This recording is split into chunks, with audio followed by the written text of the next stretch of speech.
They said it would be an important meeting. Thursday, 8:30 a.m. The Chicago skyline was as gray as the office carpet beneath my feet.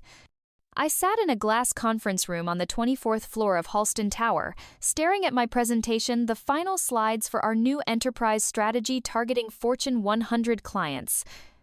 I had worked on that document for 8 weeks. Data, competitor benchmarking, trend synthesis. No cliches, just numbers, insights, and decisions. I'd wake up in the middle of the night with ideas. On Sundays, I drew diagrams at the kitchen table. Once, I nearly dropped my laptop into the bathtub. Funny, if it weren't so painfully typical. In the room were the CEO, the CFO, a couple of board members, and, of course, Mike Rogers, the VP.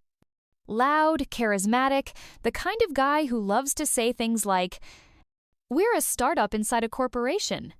We move fast and break things." But he had never opened the spreadsheets I built, never once joined the late-night syncs with the dev team. He just knew how to walk into a room and get the applause. And yes, he was the one everyone listened to. I walked up to the screen and said, "Thank you. We analyzed key customer behavior in the enterprise segment, specifically among Fortune 100 companies. Turns out, 64% are open to budget shifts if solutions save their analysts time.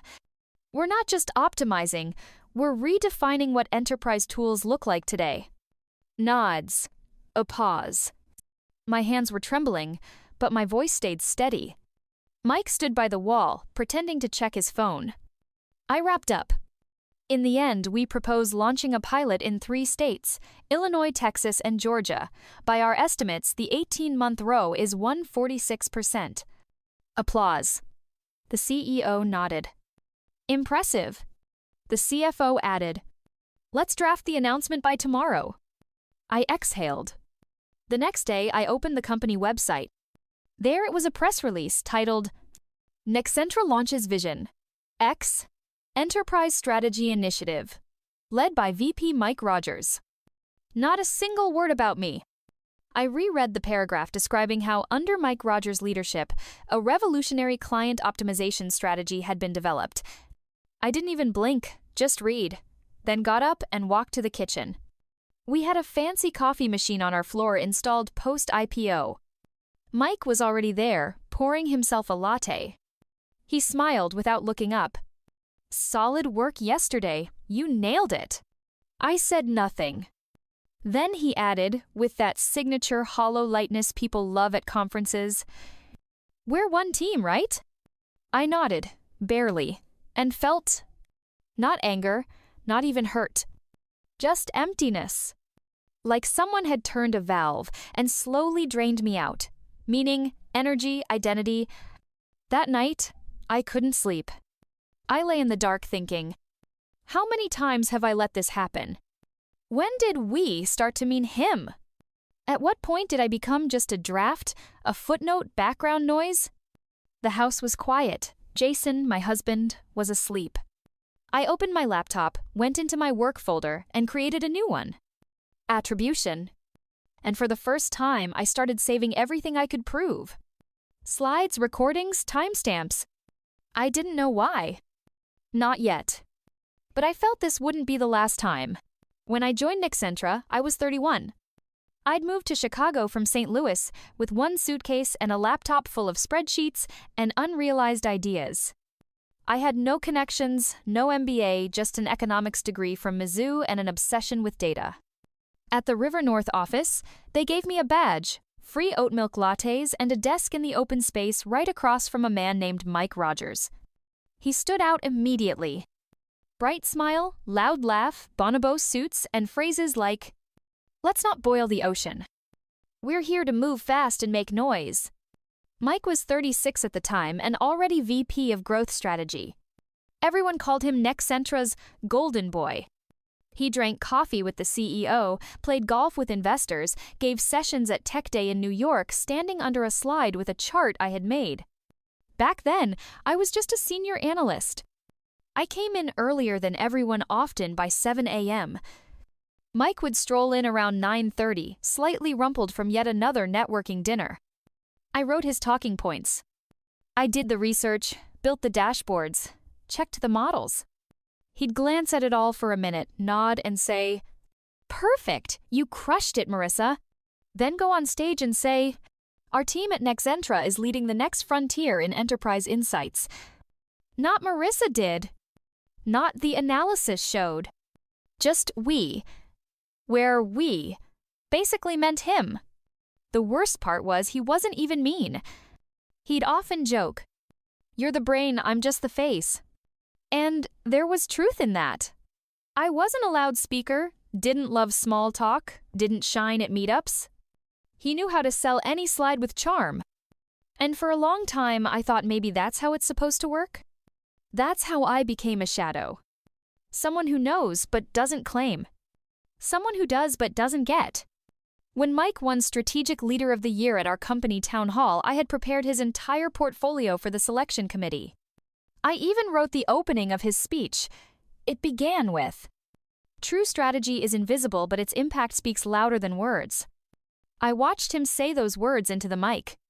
And I felt not even anger. Something like a raw silence inside. The feeling of not being on the stage but under it. Of working the spotlight but never stepping into it. Sometimes I tried to assert myself. I'd send updates under my own name. I'd say in meetings, "That's based on the model I ran back in April." But Mike had a way of softening it. He'd smile, nod, and say, "Yes, and we really owe it to the whole team, don't we?" Whole team, in this case, was me. But it sounded nice. And people listened to him again. 7 years passed. I got promoted to director, learned to do twice as much, twice as quietly. Mike was still VP. New suits, same buzzwords. And every time I heard we developed, we proposed, it felt like my words were coming from someone else's mouth. I remember once, at a team-building event, the HR director said, "Mike and Marissa the perfect team. He's the drive, she's the depth." Everyone laughed. And I thought, no, this isn't a team. This is a front. Now looking back, I see it clearly. He didn't steal my ideas. I gave them away in exchange for visibility, for hope. For that, maybe, someday, someone would say, "That was her." But now, it's different. Now I save every version, every draft. Now I'm no longer in the shadows. Now I'm the one who turns on the light. I've never heard what a glass ceiling sounds like when it cracks.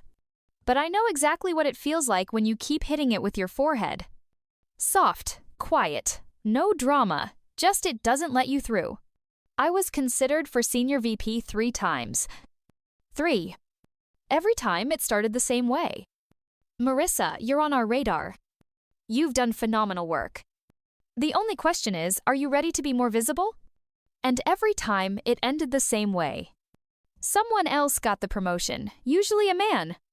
Usually someone with a loud voice and a louder LinkedIn.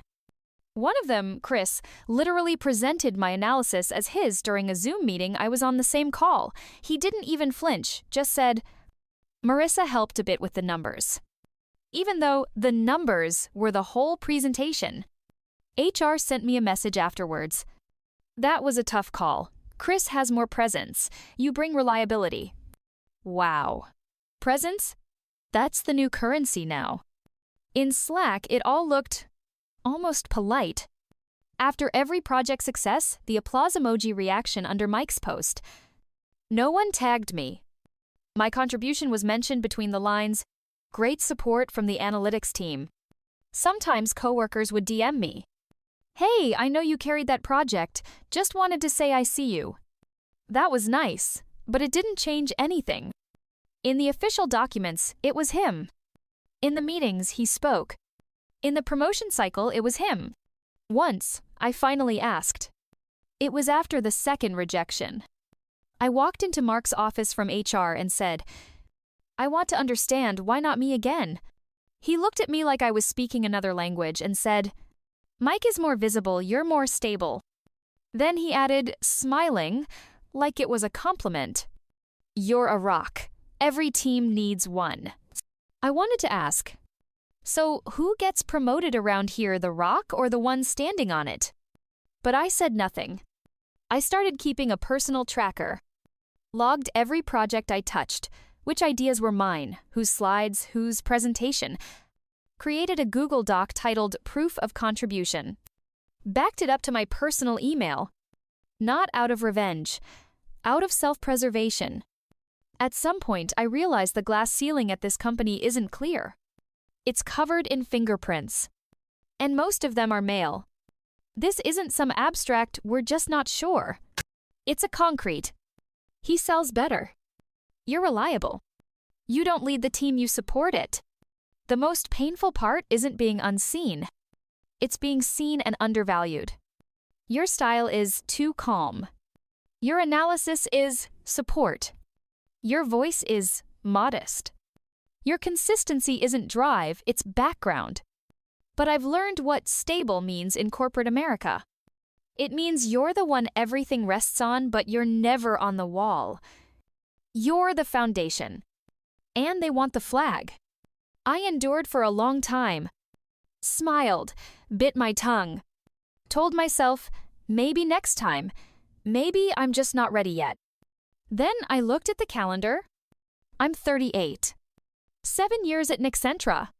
6 Fortune 100 projects. 4 major initiatives now featured in the annual report. And still I'm not a VP. And that's when I understood. The problem isn't me. The problem is that my ceiling looks like a floor to them. Because it's just the right place to stand on. Sometimes it feels like you're going insane. You know you did the work. You remember writing those lines, sitting in the office until 10 at night, how you reworded the report at the client's request, how you personally called headquarters in Chicago to resolve a budget issue. And then the press release. His name underneath. And you think? Maybe I'm overestimating? Maybe it really was teamwork? Maybe I'm just too sensitive? But inside, something starts to thaw. And it's not anger anymore, it's clarity. I created a folder. Called it Attribution. Quietly, without announcement, just placed it on an external drive. Access, me only. Password the date of the first project I did alone, but Mike signed. I started saving everything that pointed to my contribution. Drafts. Emails where I proposed ideas. A client comment, Marissa, brilliant solution.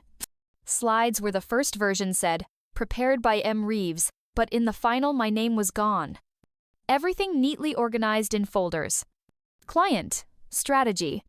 Internal memo. Slides edits. Original, decks. Slack, threads. It wasn't revenge. It was memory preservation.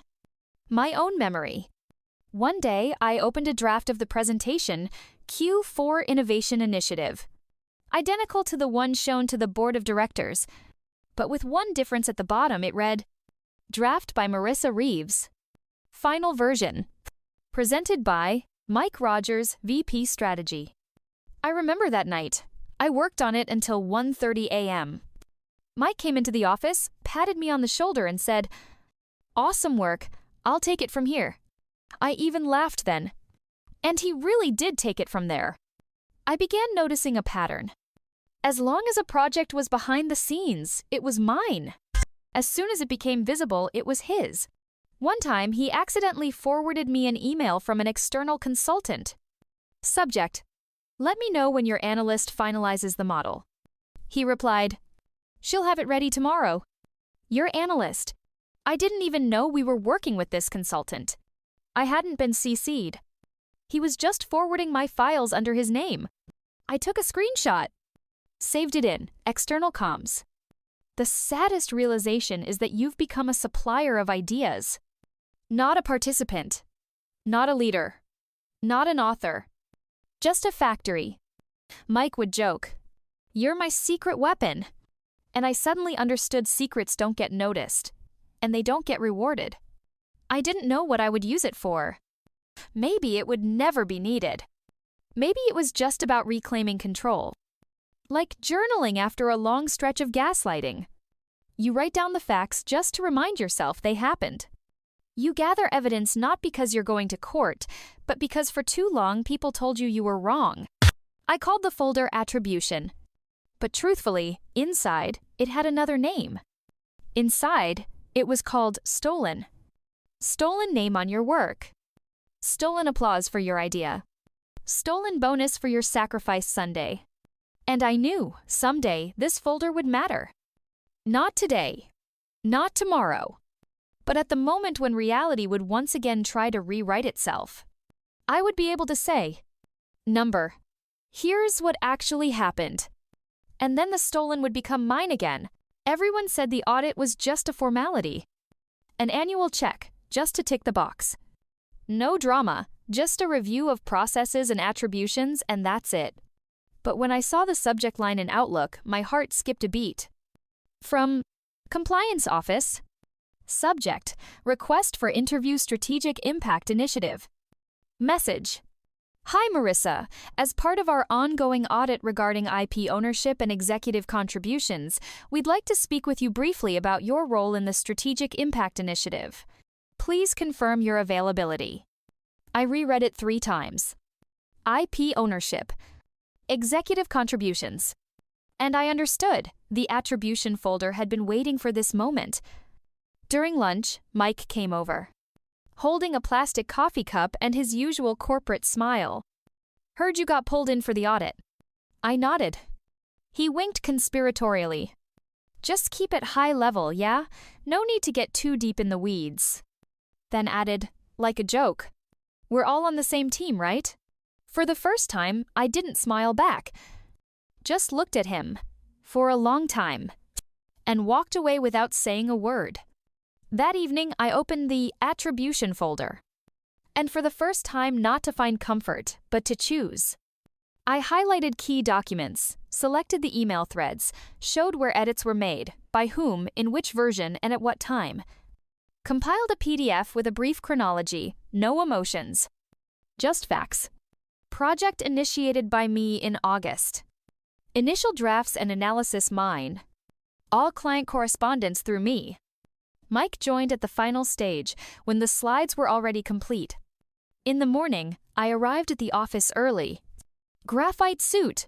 Hair tied back. Composed. And ready. In the meeting room, 2 people from compliance, one from external audit, a woman in glasses and a man with a Deloitte badge. They were polite, coldly professional. Thank you for coming, Marissa. We just have a few questions. And it began. I answered calmly. Yes, that file was authored by me.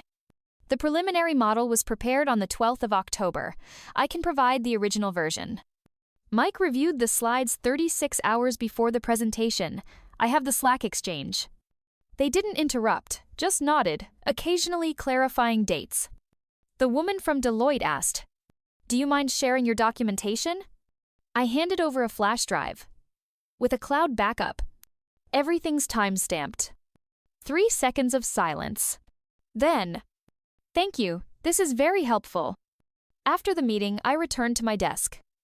Mike was by the coffee machine, scrolling through his phone. He tossed over.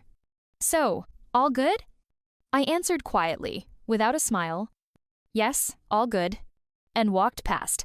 Straight. He looked after me. Something in his face twitched. The next morning, strange things started popping up in Slack. Deleted messages. Removed reactions.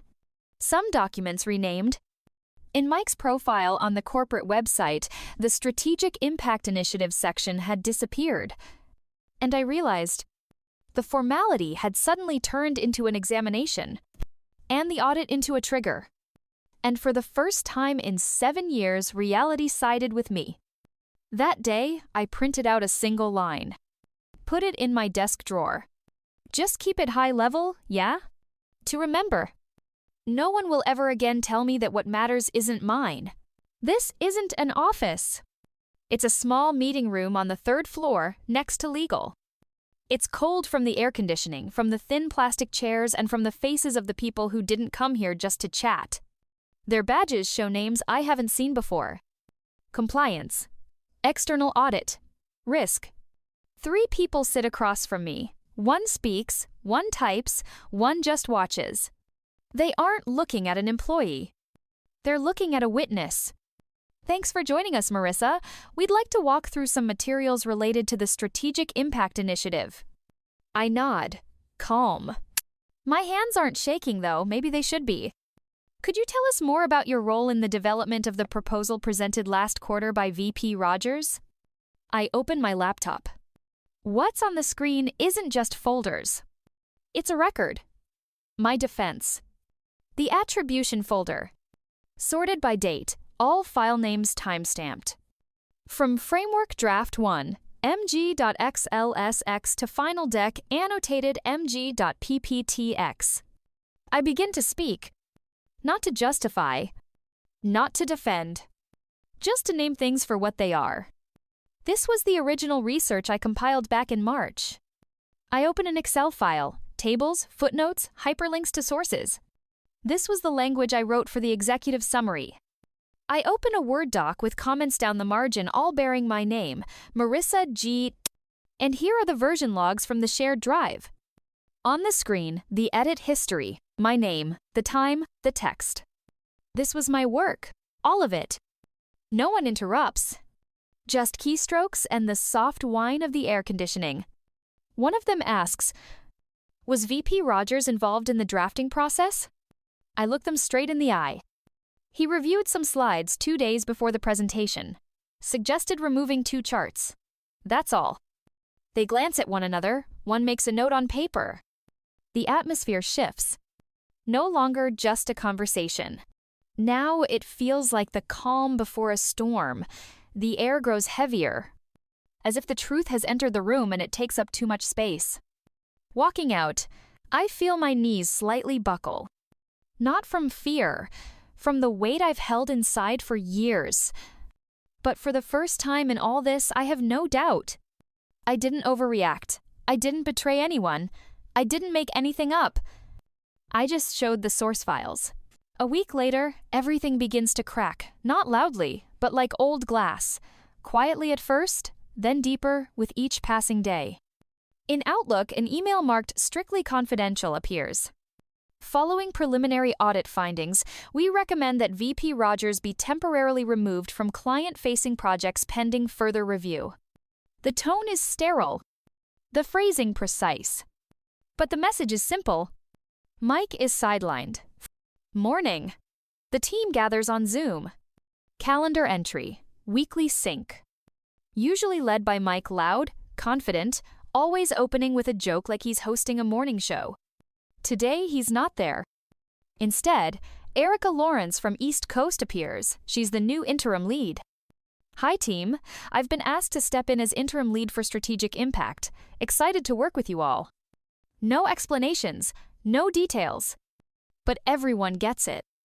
And then, for the first time in a year on the presentation slide, next to the words Initiative Lead, appears a name. Marissa Grant. My name. Not collaborated with. Not supported by. Not partnered alongside. Just lead. Mike doesn't respond to emails. But on the 4th day of silence, he messages me on Teams. No greeting, no emotion, just Mike Rogers, 10:42 a.m. You think this makes you look good? I sit there, staring at the screen, and for the first time, I feel no fear.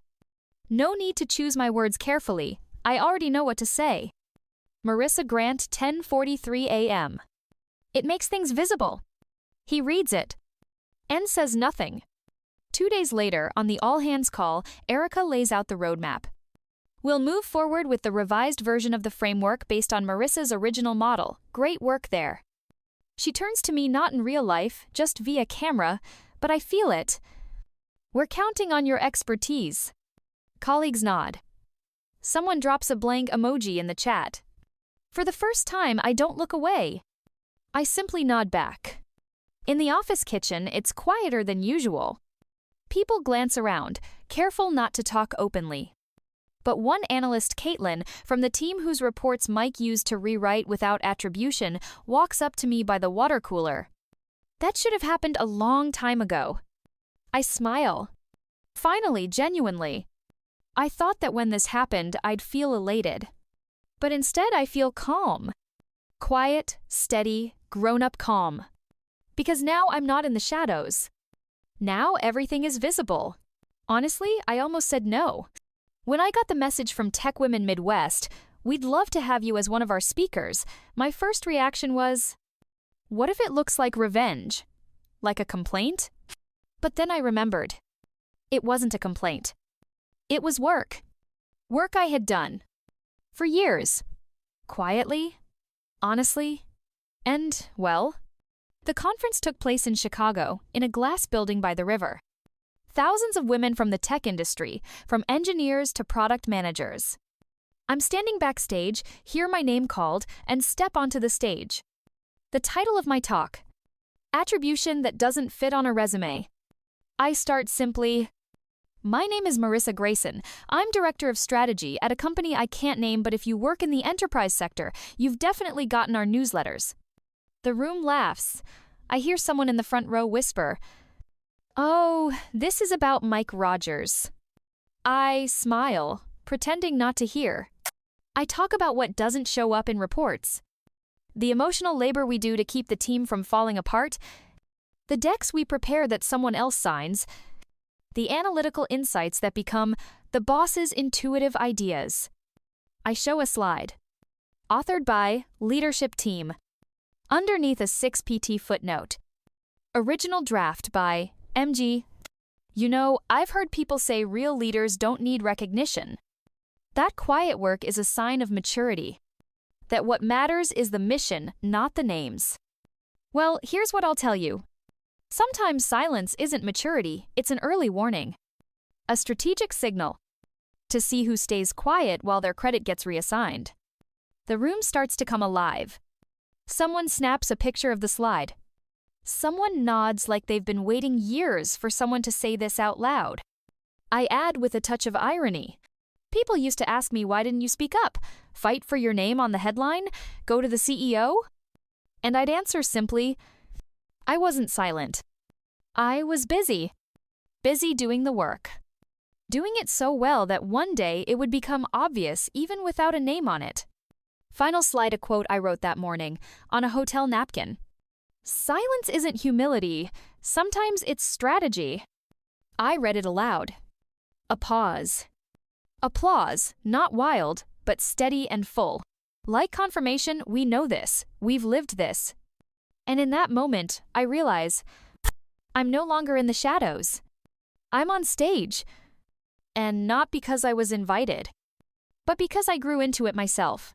A few months after my talk at Tech Women Midwest, things finally started to change at Nexora. One day, HR called me and said, Marissa, we have a new offer for you. We'd like to appoint you as Vice President of Strategic Systems. It's a big responsibility, but also a recognition of your work. I felt a strange mix of relief and skepticism. Relief, because my years in the shadows had finally been acknowledged. Skepticism, because I know how hard it is to change corporate habits. At my very first meeting with the new CEO, a woman named Emily Chen, I spoke plainly. I need a team that's not afraid to speak openly about their contributions, and a system that makes clear who does what. She nodded and replied, Marissa, we all know your story. It's time to make it right. I brought in young analysts, the ones Mike and his circle used to dismiss as too green. They showed up with bright eyes and a drive to work. Together, we launched a platform for transparent contribution tracking from first draft to final presentation. Now, no one could take credit for someone else's work. Every slide, every report, stamped with names and dates. Then came the moment I was handed the key to my office.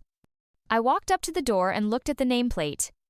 Marissa Grayson, VP of Strategic Systems. It wasn't just a login in the system. It was my name on the door. For the first time in 7 years, my presence in this space was undeniably mine. Of course, change is always a challenge. Mike had faded into the background, but he still tried from time to time to lean on old connections. But this wasn't his game anymore. It was mine. And I was playing by my rules. When I meet my team in the morning, I smile and say, let's do work that speaks for all of us, not just for me. And let's never forget. True strength lies in recognizing each other. The team responds with applause, genuine, free of irony. And I know, we finally started writing a new chapter. It's been 6 months since I became VP of Strategic Systems at Nexora. All this time, I've tried to do my work as honestly and transparently as possible, not for loud statements, but so that everyone on the team could be proud of their contribution and no one would remain in the shadows.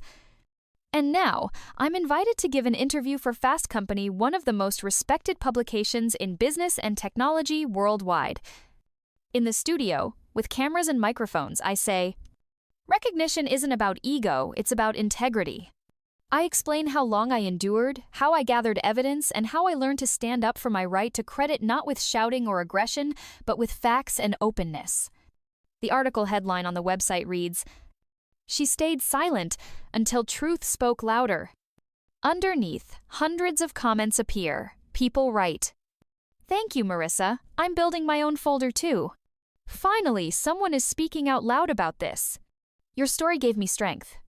I read these words and realize my struggle isn't just mine. It's the story of thousands who go unnoticed because others take credit for their work. And I'm happy now to say, silence isn't the only option. I didn't just gain recognition. I left a mark. And that mark is for those who come after me. Off camera, my phone rings. It's one of the young analysts I brought onto the team. "Marissa, thank you. Because of you, I feel like my work truly matters." I smile and reply, "We're changing the rules of the game, together." Pausing for a moment, I think to myself, credit isn't the loudest voice in the conference room. Credit is the honest mark you leave behind. And now I know, my mark is forever.